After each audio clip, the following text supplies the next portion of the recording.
Okay, good evening, everyone. Um, Thank you for you all that studying with me from the beginning until now. This week is the final week, or we can say the final meeting between you and I. From today, you from next week you will meet new subject, two more new subject. Don't forget to accept the new subject and so that you can join the class from Monday next week smoothly. Okay.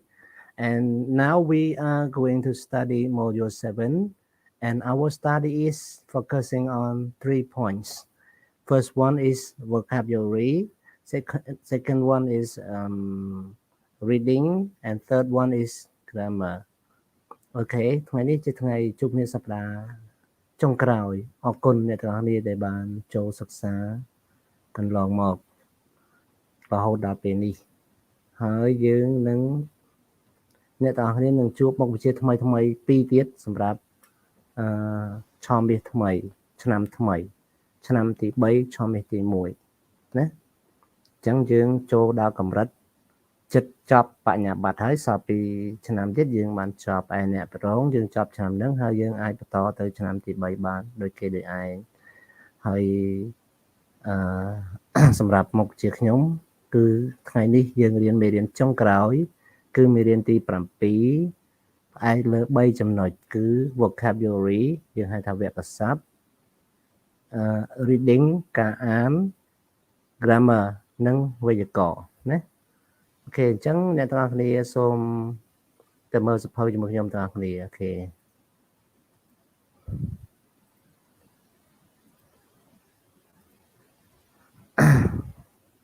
This is grammar.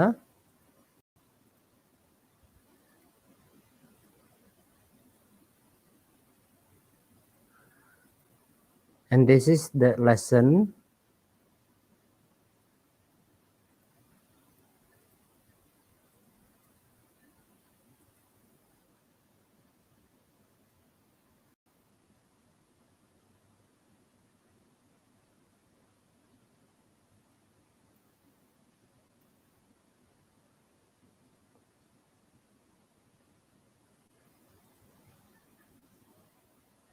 And this one vocabulary.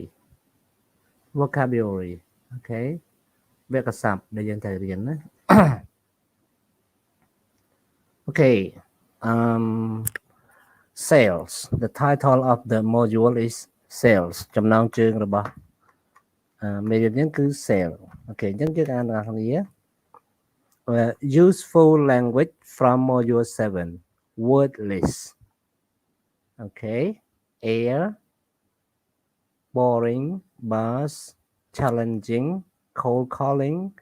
door-to-door selling, frustrating, jolly, myth,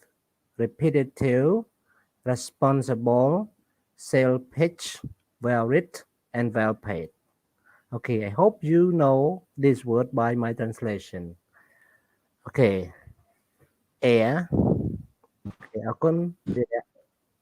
លោកគ្រូខ្ញុំអត់ឃើញ slide គ្រូមកពីខាងអ៊ីនធឺណិតអូនឯងសាកចេញចូលដល់ទៀតព្រោះខាងខ្ញុំអត់អីទេខ្ញុំដាក់ទូរស័ព្ទមើលដែរចេញអត់អីដែរបាទខាងខ្ញុំអត់អីដែរគ្រូមកពីអ៊ីនធឺណិតមកពីអ៊ីនធឺណិតហ្នឹងហើយអញ្ចឹងអាចបើសិននៅតែមិនឃើញអាចទៅតាម YouTube ណាមើលតាម YouTube ច្បាស់ចេះនេះ excellent ទៀត excellent connection ទៀតអូខេវិរៈគាត់បានទៅដល់ YouTube ហើយគឺសិស្សខ្លះគាត់ចូលក្នុង e-learning ឃើញធម្មតាស្ដាប់ឮធម្មតាប៉ុន្តែគាត់នៅតែទៅតាម YouTube ព្រោះគាត់ថា YouTube ឮច្បាស់ជាងអញ្ចឹងណារូបភាពច្បាស់ជាងអត់អីយើងចូលទៅមួយណាក៏បានសំខាន់បានស្ដាប់ការបង្រៀននិងបានរៀនខ្លួនឯងណាពាក្យ air មានន័យថាអារម្មណ៍ឬកប្បកិរិយាយើងធ្លាប់ដឹង air ពីមុនគឺជាខ្យល់តែនៅទីនេះបើនៅក្នុងន័យ marketing នៅក្នុងន័យទីផ្សារឬន័យ sale ឬន័យការលក់គឺមានន័យថាអារម្មណ៍ឬអកប្បកិរិយាអូខេ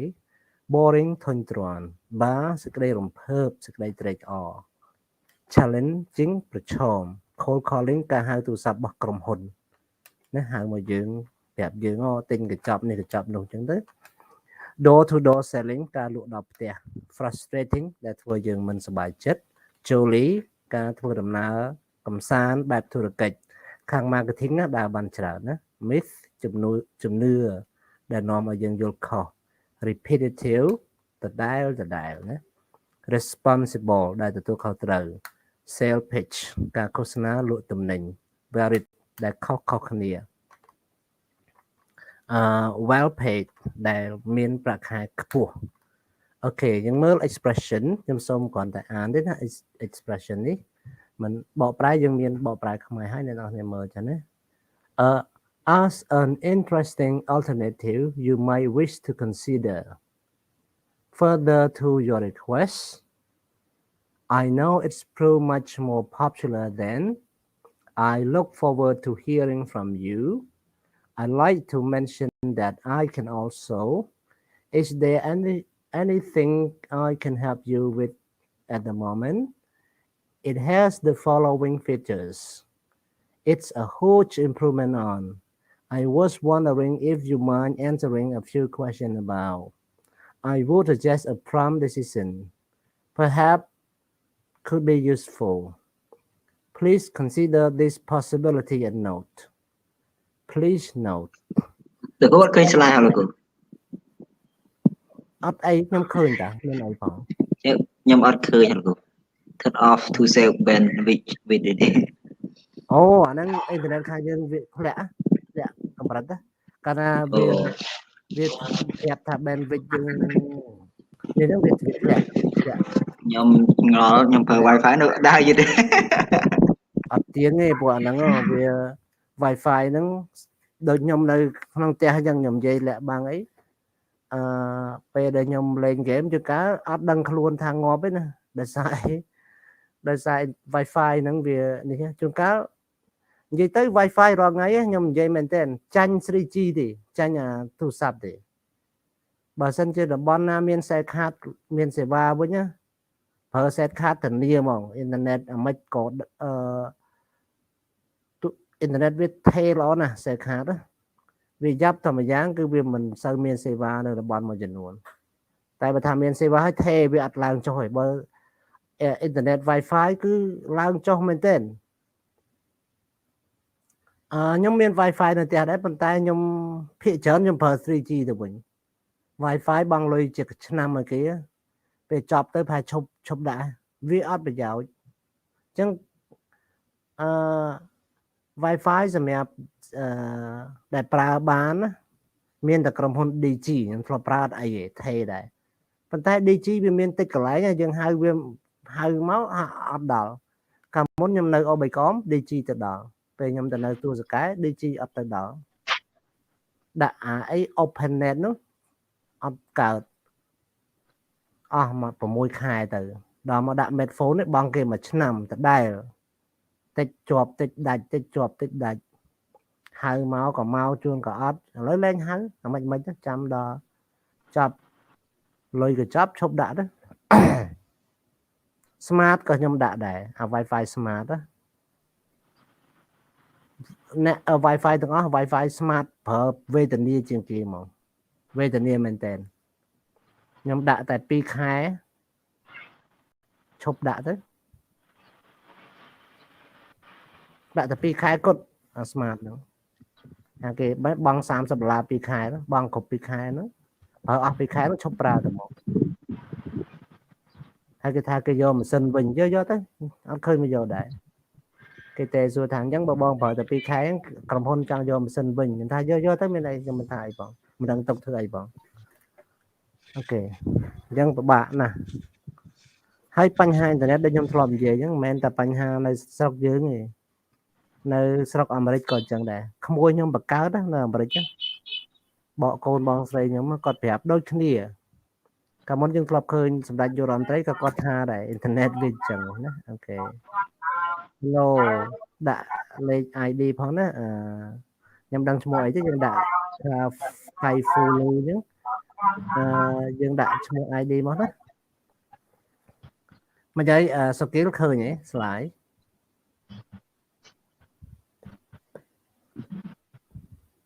trai học nè trai học ok លោកគ្រូអត់ឃើញអត់ដឹងមិនដែរសង្ស័យមកពី Wi-Fi ខ្ញុំមិនទេ đang mới chăm trong xem đón tiền em xem đón tiền mà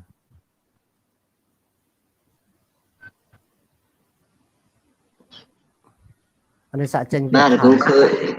បាទលោកគ្រូឃើញលោកគ្រូ khơi nhỉ បាទ khơi nhỉ chúng ta bị tìm tiền ở nhom chạy xe lăng bình chẳng đại nữa ok hay internet nhom có bông prá đào sai thế đó mình internet wifi đó đào sai to thiệt này chẳng nữa chẳng vì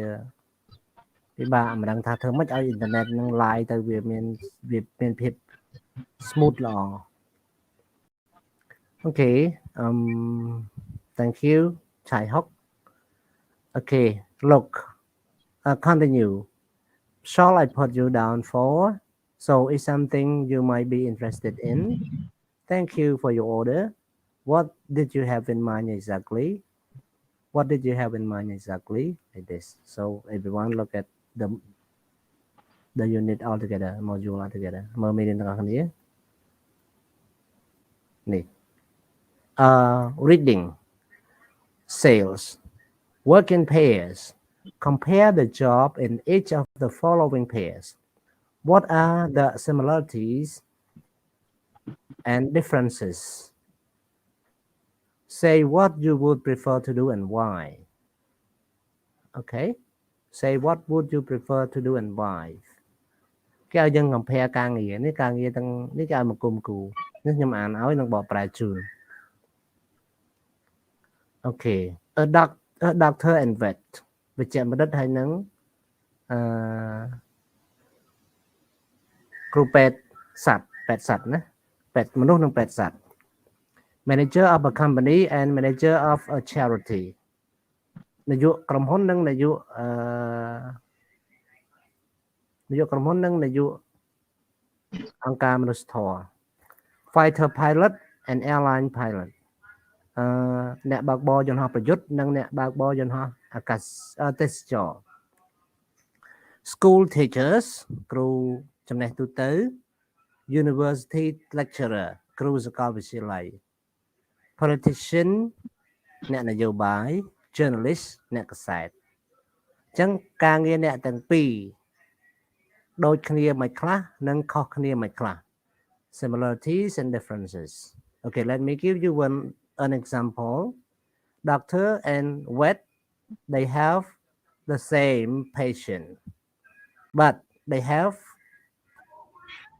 different quality of patient doctor treat people or cure people and vet cure animals okay មិនខុសគ្នា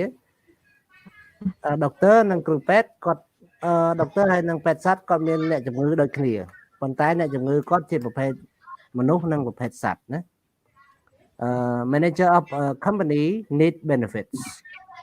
and manager of the charity need people in need okay អ្នកគ្រប់គ្រងក្រុមហ៊ុនគាត់ត្រូវការប្រាក់ចំណេញហើយអ្នកគ្រប់គ្រងអង្គការមនុស្សធម៌គាត់ត្រូវការប្រាក់អូឆ្លងហើយអ្នកជំនួយណាអ្នកត្រូវការជំនួយណាfighter pilot អ្នកបើកយន្តហោះប្រយុទ្ធណា fighter pilot អ្នកបើកយន្តហោះប្រយុទ្ធ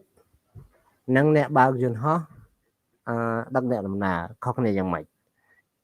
fighter pilot they fly airplane to attack enemy or to protect the country but airline pilot just serve the people from place to place school teacher provide general knowledge and university teacher provides skill knowledge but they both have student politician and journalist អ្នកនយោបាយនិងអ្នកកាសែតណាអ្នកនយោបាយនិងអ្នកកាសែត they both serve the public អ្នកទាំងពីរគឺបម្រើឲ្យសាធារណជនណា ចំណុចខុសគ្នារបស់អ្នកទាំងពីរគឺ politicians serve only people in one country but journalists serve people everywhere on earth អូខេអ្នកនយោបាយជួយមនុស្សតែមួយប្រទេសទេបើជួយខុសប្រទេសគេហៅក្បត់ជាតិហើយណាហើយអ្នកកសែតគឺជួយអ្នកឲ្យដំណឹងទៅអ្នកណាក៏បាននៅក្នុងពិភពលោកណាអូខេ so we finish exercise 1 we already finished exercise 1យើងបានបញ្ចប់មេរៀនទីមេរៀនលំហាត់ទី1ហើយណាយើងបានបញ្ចប់លំហាត់ទី1ហើយឥឡូវកុំព្យូទ័រខ្ញុំវាដូចចង់ error មិញណារងចាំតិច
អូខេ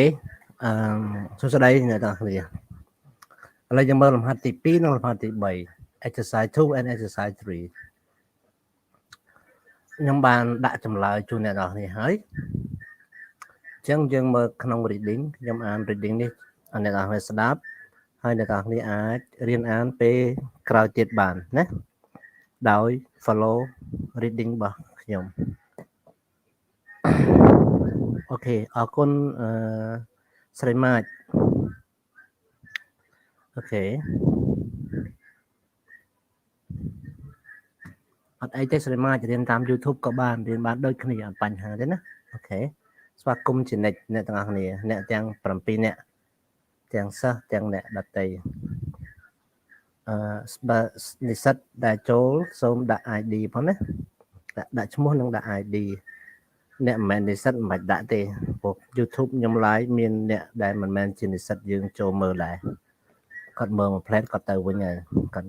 ចូលមើលផ្លែតដែរ ដោយសារគាត់ធ្លាប់ subscribe channel របស់ខ្ញុំទៅពេលខ្ញុំ live គឺ note ទៅឲ្យគាត់អញ្ចឹងគាត់ចេះតែចូលមើលមួយផ្លែតអញ្ចឹងទៅ អូខេអរគុណសម្រាប់ការចូលមើលហើយចំពោះនិស្សិតយើងចូលរៀនណា Okay, not sold on sales. Hi, I work in sales. Not a great conversation opener, is it? Not like being a fighter pilot or a director of Médecins Sans Frontières, for example. Unfortunately, a job in sales can't quite shake off its unglamorous image or association with something rather dishonest. This is all means recruitment problems for graduates employees. On the other hand, marketing, a less direct way of selling a product, is rather more popular as a career choice and sound better at dinner parties. Why? Susan Stevens, head of HR at Toshiba, believes that marketing retains an air of glamour and that graduates expect to work on creative campaigns with PRs and lots of jollies. But on the other hand, sales mean door-to-door work and cold calling. Yet this image is misleading. Sales professionals in the UK outnumber people in marketing by about 200,000. This is partly because those who do fall into sales work realize it isn't anything like as an awful as the myth suggests. Stephen says that Toshiba recently had to market its graduate scheme as a sale and marketing program because we knew sales alone wouldn't attract people. The gamble paid off. Last year, the majority of recruits choose sales, including Rose Snowden, a marketing graduate. Unlike marketing, sales is tangible. It has direct impact on a company result. It's all about meeting people and communicating with different personalities. Why? Sorry. Okay. Part of the reason why graduates are often not interested in sales is because it isn't seen as profession. Clarissa Jen, a chemistry graduate and sales manager at Rackspace Managed Hosting and IT support firm, says careers department don't talk about sales, and there is a lack of education about the different levels. You can go with it. I always thought marketing seemed more attractive, but it wasn't the dynamic world I imagined. Then I talked to people in sales and realized that it is possible to be passionate about it. It soon became apparent that I was much more suited to sell. Now I speak to customers every day in the bars of target-driven environment. It's fantastic. Tom Moody, a commercial director for Procter and Gamble, says that sales can be managing millions of pounds of business and making sure the customers happy. Now there's a convincing sales pitch if I ever heard one. Okay, everyone. So look at answer to number 2. Reason for choosing marketing. This information is from reading. Okay នេះជាព័ត៌មានដែលយើងបានមកពីក្នុង reading គេថាមូលហេតុដែលអ្នកដែលចូលចិត្តខាង marketing មូលហេតុគាត់មាន4ណា sound better at dinner parties គាត់មានងាយស្រួលនិយាយប្រាប់គេនៅពេលគាត់ជួបមិត្តភ័ក្តិនៅពេលជប់លៀងល្ងាចណា has an air of glamour គាត់មានអារម្មណ៍តាក់ទាញ glamour មានន័យថាតាក់ទាញណា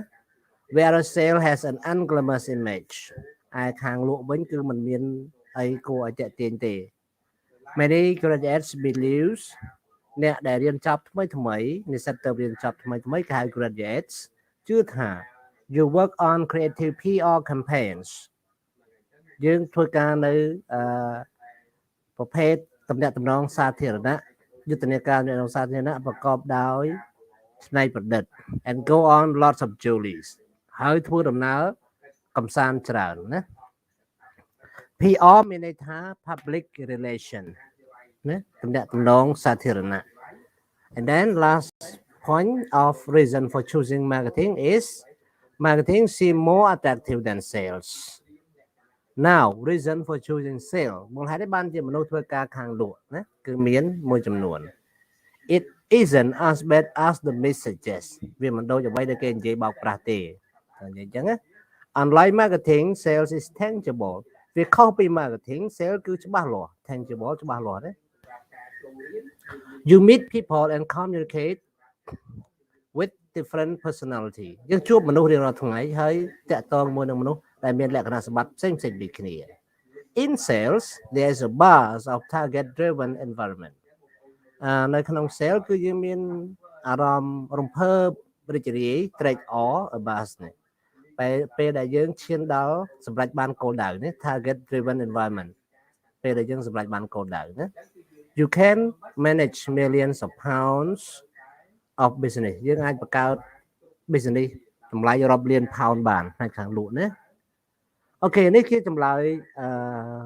answer choosing A B or C I have answer already for you now I read for you the answer the question and the answers okay in the first paragraph the writer say it's easier to start conversation at dinner if you are working in marketing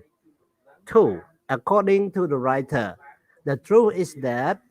more people are in sales than marketing បើតាមអ្នកអានគឺថាបើតាមអ្នកសរសេរគឺការពិតគឺថាមានមនុស្សច្រើនណាស់ដែលធ្វើការនៅក្នុងការលក់ច្រើនជាង marketing okay the reason Rose Snowden like sales more than marketing is because B you see real result 4 it's difficult to arrange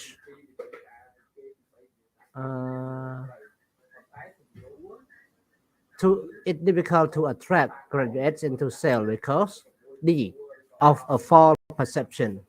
គឺមានការពិបាកក្នុងការតាក់ទាញអ្នកដែលរៀនចប់ថ្មីៗឲ្យធ្វើការនៅក្នុង sale ពីព្រោះគេគិតខុស false perception ការយល់ខុសអូខេ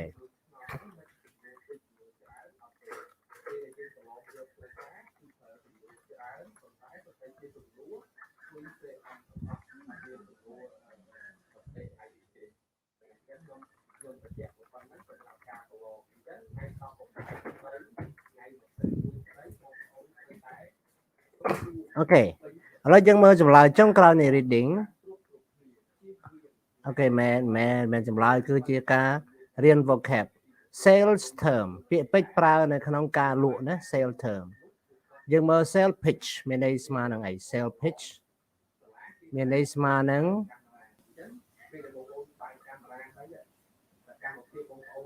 អូខេស្មើនឹងអក្សរ E make a speech to convince people to buy something door to door selling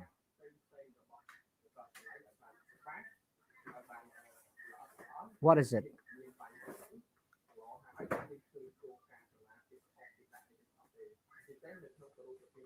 okay knock on the door to all day to sell a buzz excitement a myth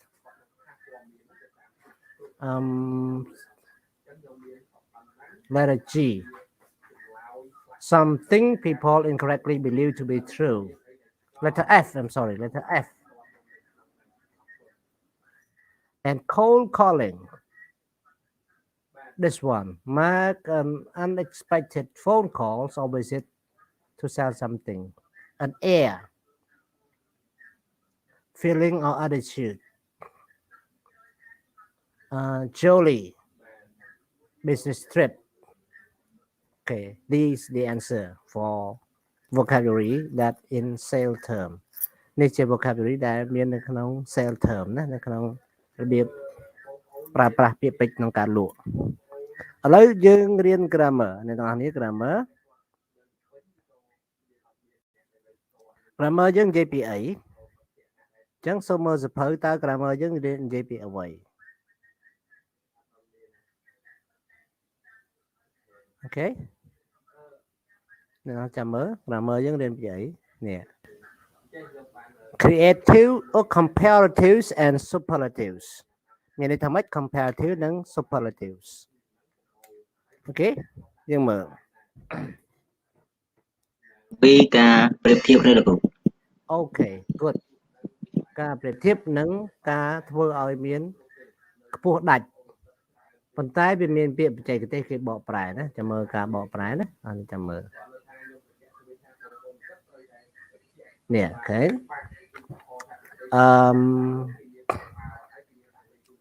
ភាពលំអៀងនិងឧត្តមភាព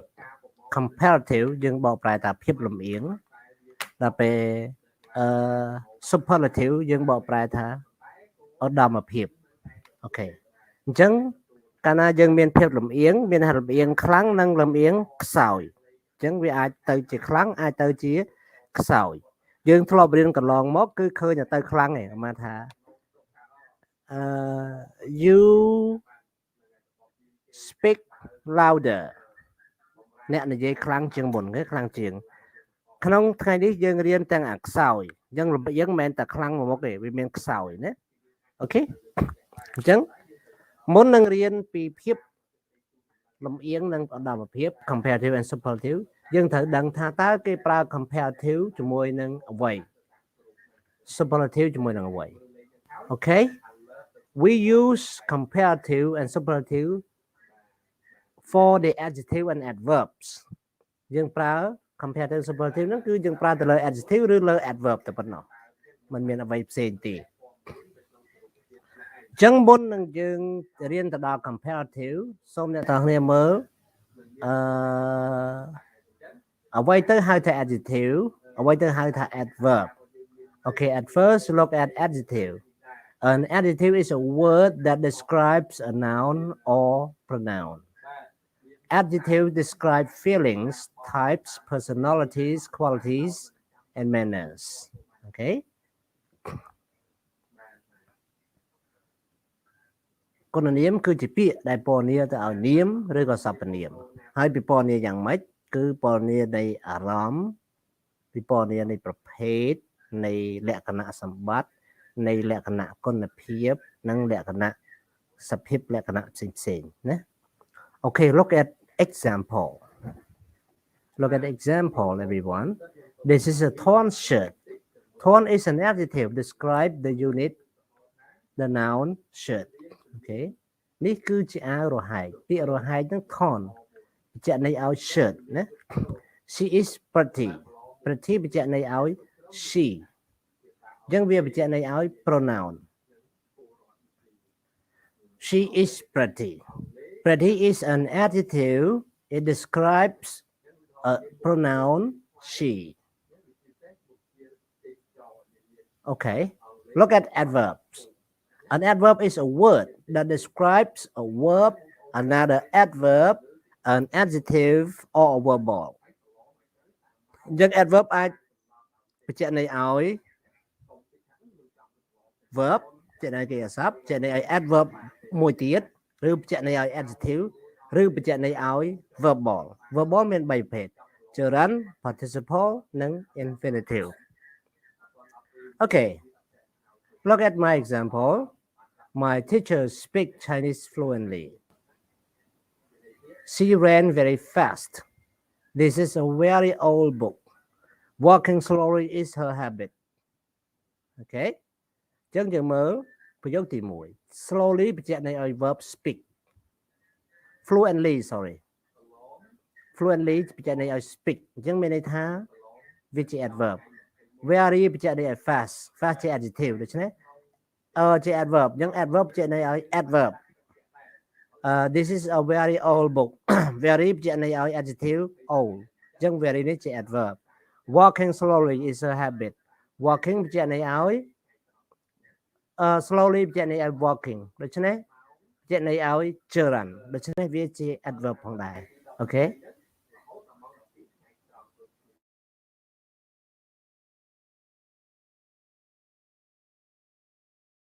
any question everyone any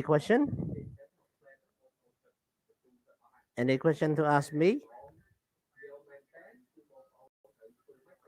មានសំណួរចង់សួរខ្ញុំទេទាំងអស់គ្នាមានទេ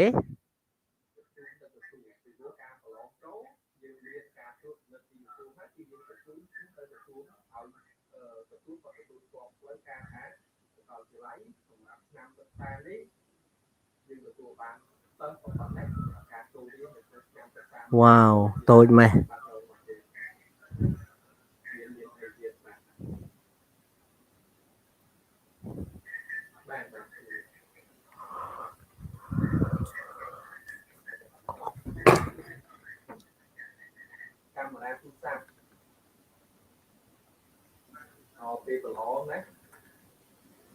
Okay ទាំងអស់គ្នាឥឡូវយើងមើលការប្រៀបធៀបណាការប្រៀបធៀបគុណនាមនិងគុណកិរិយាកន្លែងដែលពណ៌លឿងមានន័យថាប្រើ adverb ក៏បាន adjective ក៏បានកន្លែងដែលពណ៌សនេះគឺมันអាចប្រើជាមួយនឹងadverb បានទេបានតែ adjective អញ្ចឹងសម្គាល់អញ្ចឹងណាអញ្ចឹងអ្នកទាំងអស់ស្ដាប់មើលការបញ្យល់របស់ខ្ញុំពេលយើងប្រើ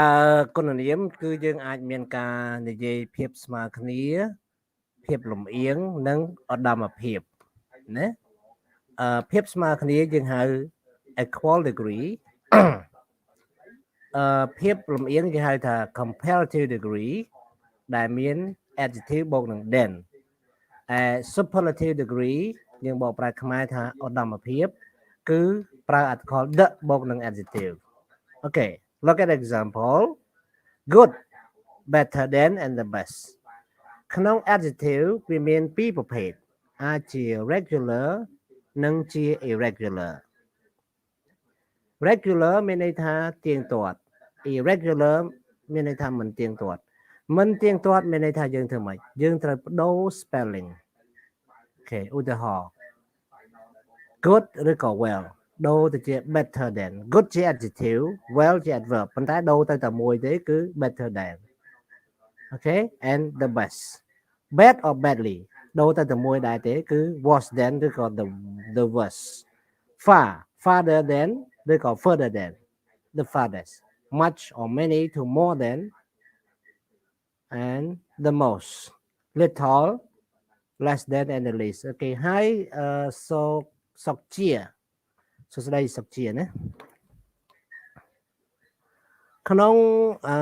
regular adjective វាមាន4រូបមន្តណា3រូបមន្តមិន4ទេណាគឺ1 2 3ទី1ប្រើបានតែ adjective ទេអូខេអញ្ចឹងមើលទាំងអស់គ្នាbig bigger than biggest អូខេអញ្ចឹងអានេះបានមកពីអីមើលរូបមន្តវាមើលការបញ្យល់ one syllable adjective we add er for comparative est for superlative for spelling cvc we double the last consonant before adding er or est ចឹង cvc មានន័យថាជួនជាស្រៈជួនជាចឹងបើសិនជាស្រៈព្យាសំទោស3តួអក្សរចុងក្រោយជួនជាស្រៈជួនជាដែលអង់គ្លេសហៅថា cvc consonant vowel consonant យើងត្រូវ double the last consonant យើងត្រូវធ្វើ consonant ថែមមួយទៀតនៅចុងក្រោយដូចជា big ឃើញទេមានអក្សរ g ថែម bigger than and the biggest small smaller than the smallest thin thinner than the thinnest weak weaker than the weakest dark darker than the darkest clean cleaner than the cleanest fat fatter than and the fattest អូខេមានតួអក្សរ3 fat consonant vowel consonant so we double letter T and add ER. For superlative also same. And for this yellow mark, you can use with both adjective or adverb. យើងអាចប្រើមួយ adjective ក៏បាន adverb ក៏បាន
អូខេមិញខ្ញុំទុកពេលយើងអានតែខ្ញុំអត់បានប្រាប់មុនទេណាបើមិនថាយើងអានអត់ខ្ញុំឆាតហើយយើងបានមើលឆាតខ្ញុំនេះអូខេអញ្ចឹងលេខ2អាចប្រើជាមួយនឹង adverb ក៏បានប្រើជាមួយនឹង adjective ក៏បានអញ្ចឹងយ៉ាងម៉េចទៅបានជាអញ្ចឹង គឺគេសំដៅទៅលើ two or more syllable adjective គុណនាមដែលមានសំឡេង2ឡើងទៅយើងទៅធ្វើម៉េចថែម more សម្រាប់ superlative and most សម្រាប់សំទោស more សម្រាប់ comparative និង most សម្រាប់ superlative ប៉ុន្តែសម្រាប់ two syllable អាចប្រើរូបមន្តខាងលើក៏បានតែបើចាប់ពី3ទៅអត់ទេប្រើរូបមន្តហ្នឹងណា adverb អីប្រើរូបមន្តហ្នឹង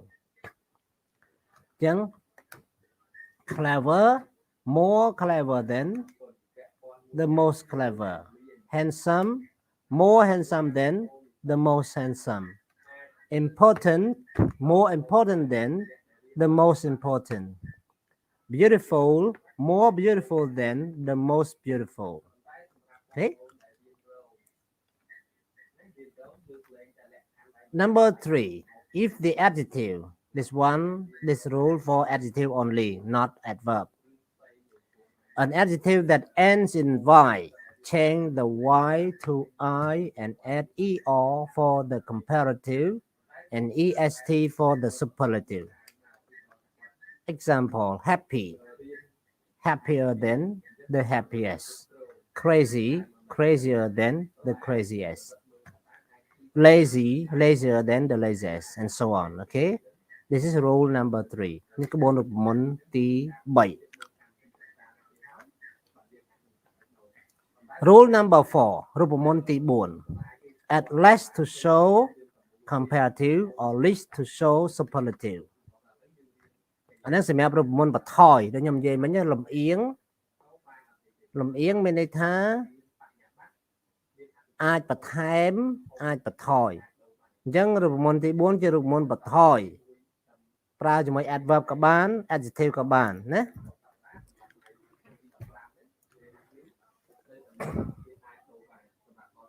Chừng mới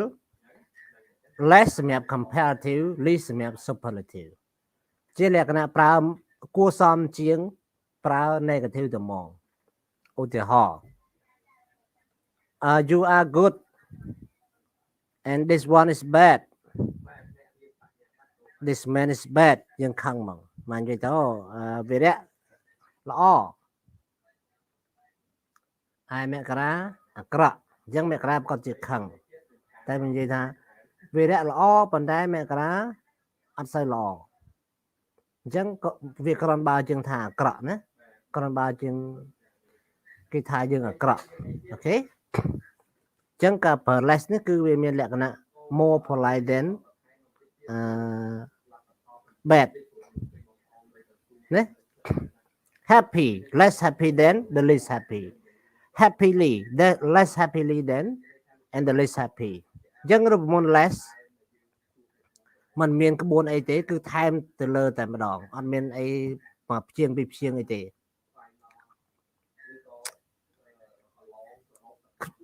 thin ស្គម less thin than ស្គមតិចជាង and the least thin ស្គមតិចបំផុតអូខេ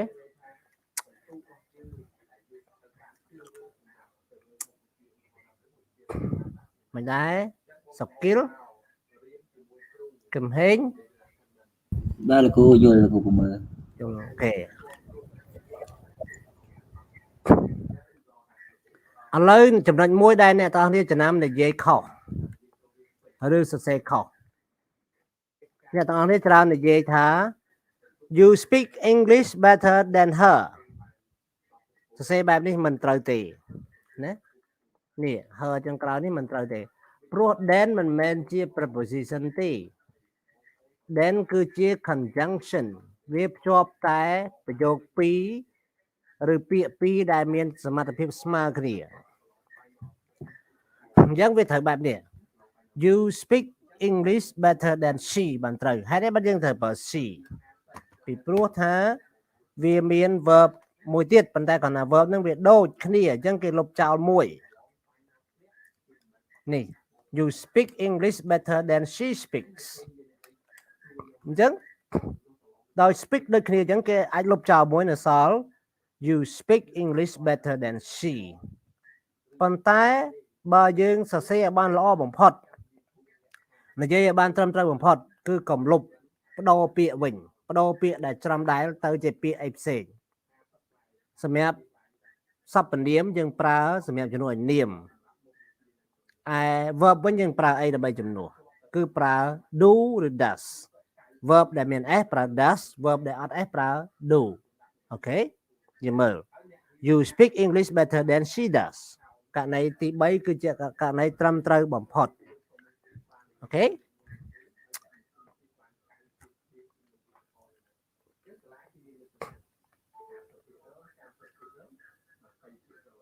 អញ្ចឹងមើលចំណុចមួយទៀត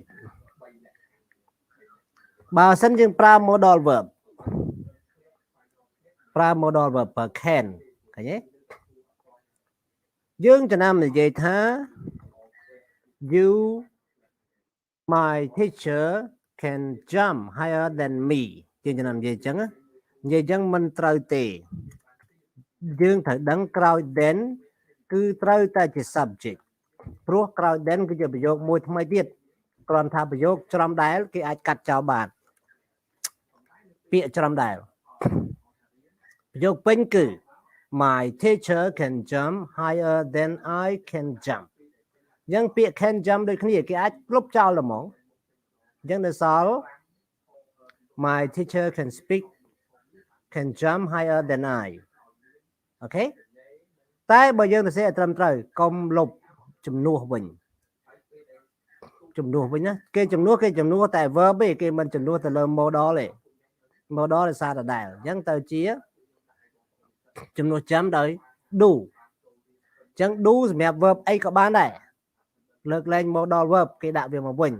បើខុសពី modal verb និង auxiliary verb គេដាក់ do ហើយណាជំនួសឲ្យ verb ទាំងអស់ my teacher can jump higher than I can do នេះត្រឹមត្រូវណា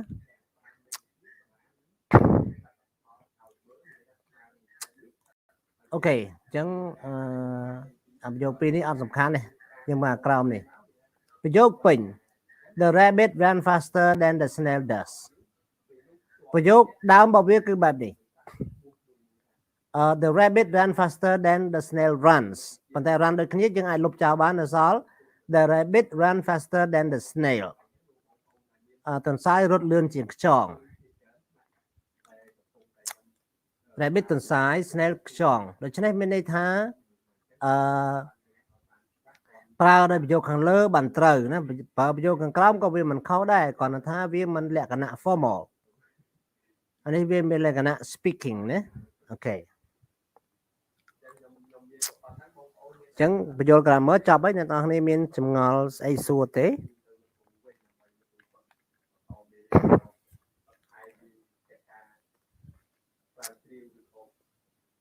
មានអីឆ្ងល់សួរខ្ញុំទេអ្នកនរគ្នា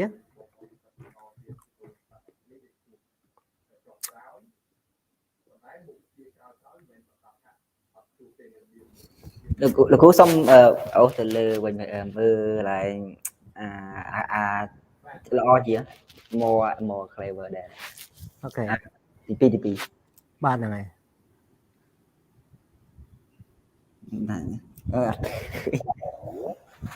ឆ្ងល់យ៉ាងម៉េចឥឡូវ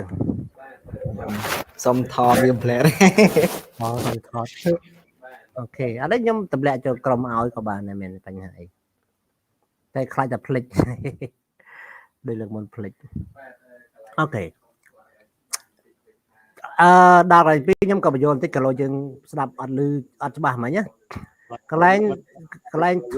តែ2ម៉ាត់ clever នេះយើងអាចប្រើពីជំរើសយើងអាចនិយាយ more clever than ក៏បាន cleverer than ក៏បាន2ម៉ាត់ណាបើ3អត់ទេ handsome យើងប្រើ more handsome than ក៏បានឬក៏ handsomer than ក៏បានប្រយ័ត្នបាត់មករាទាំងណាមករាឥឡូវនេះបានទីរស់ហ្នឹងអូខេអញ្ចឹងអត់មានអីឆ្ងល់ទេណានេះឆ្ងល់ទេបងអូនយល់អស់ណាមិន grammar ប៉ុណ្ណេះងហើយពួកយើងស៊ីផុយណា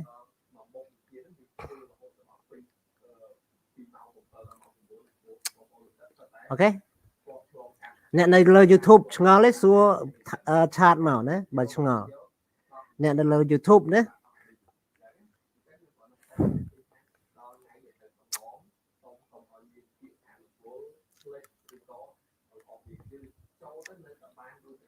អញ្ចឹងអត់មានអីទេណាអញ្ចឹងអ្នកទាំងនេះអាចបើកកាមេរ៉ាសម្ដែងរូបភាពឲ្យខ្ញុំបានទេអូខេបងប្អូននៅលើ YouTube ថ្ងៃនេះឥឡូវខ្ញុំនិយាយមាន YouTube សិនណាទាំងអស់គ្នាអូខេបងប្អូននៅលើ YouTube ថ្ងៃនេះជាថ្ងៃបញ្ចប់ហើយអរគុណណាវីរៈដែលអត់មានអីសួរណាបើសួរក៏បានដែរអត់បញ្ហាទេណាអូខេអរគុណដែលបានឆ្លើយតបវីរៈហើយអ្នកទាំងអស់គ្នាបើសិនជាអាចត្រឡប់មកក្នុង e-learning វិញដើម្បីយករូបភាពទេណាมันមានអីទៀតទេនៅលើ YouTube ជាងការបរៀនរបស់ខ្ញុំថ្ងៃនេះចប់ហើយក៏សូមដោយសារអ្នកនៅលើ YouTube ស្ដាប់មិនបានឥឡូវខ្ញុំនិយាយពីនេះទៅយើងស្ដាប់បានណាមើលតាម live ណាជាចុងក្រោយណាជូនពរបងប្អូនអូខេជាចុងក្រោយសូមជូនពរបងប្អូនសុខភាពល្អសំណាងល្អជួបតែរឿងល្អក្នុងជីវិតកុំឲ្យមានរឿងអាក្រក់អសោះហើយជាពិសេសនោះគឺជារួចនៅជំងឺទាំងឡាយដែលបៀតបៀនអ្នកទាំងអស់គ្នាណាកុំឲ្យជំងឺណាមកបៀតបៀនអ្នកទាំងអស់គ្នាអសោះមិនថាកូវីដឬមិនថាស្អីដែលស្អីក៏ដោយសូមឲ្យអ្នកទាំងអស់គ្នាសុខភាពល្អហើយសូមប្រាំផ្ញើអ្នកទាំងអស់គ្នាមួយម៉ាត់គឺសុខភាពគឺជាអ្វីៗទាំងអស់យើងធ្វើយ៉ាងណាការពារសុខភាពយើងឲ្យបានល្អយើងរៀនបកែយើងខ្លាចជាមនុស្សបកែមិនក៏ដោយបើសុខភាពយើងមិនល្អ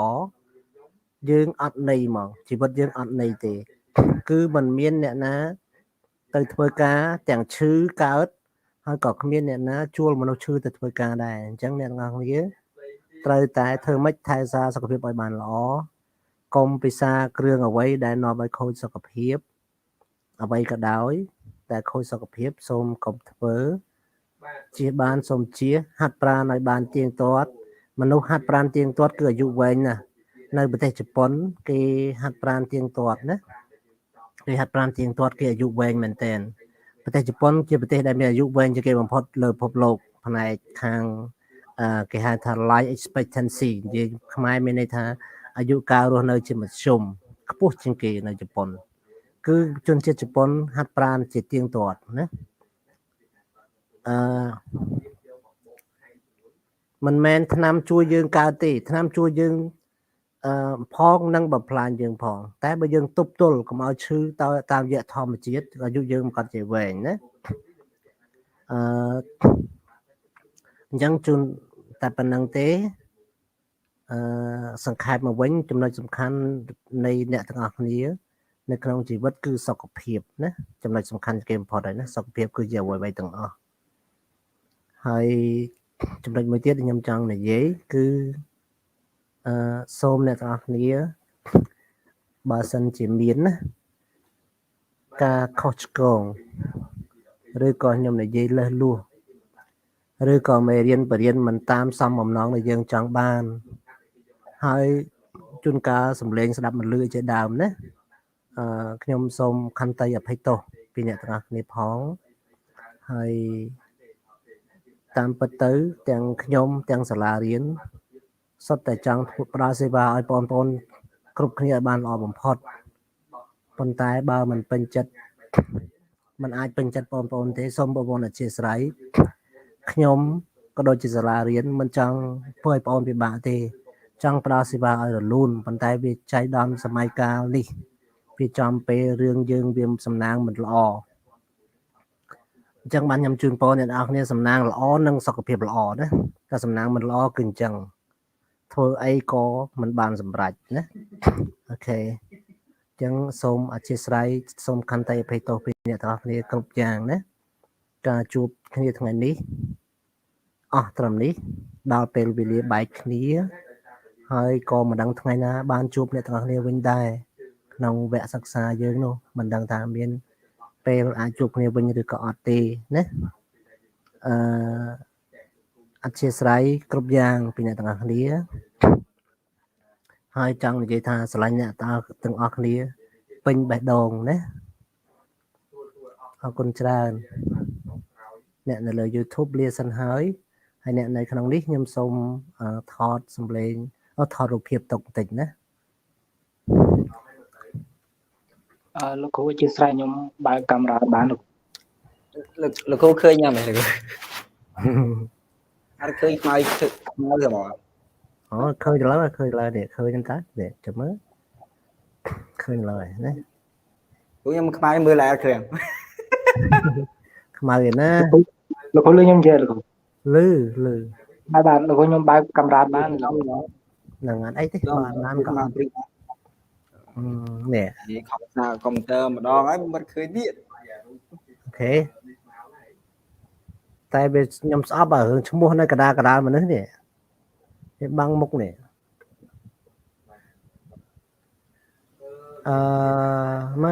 មករាដាក់រូបថតក៏បានអូខេមករាដាក់តែរូបថតទេនេះហើយបនរ៉ែតដាក់រូបពិតអីណានេះ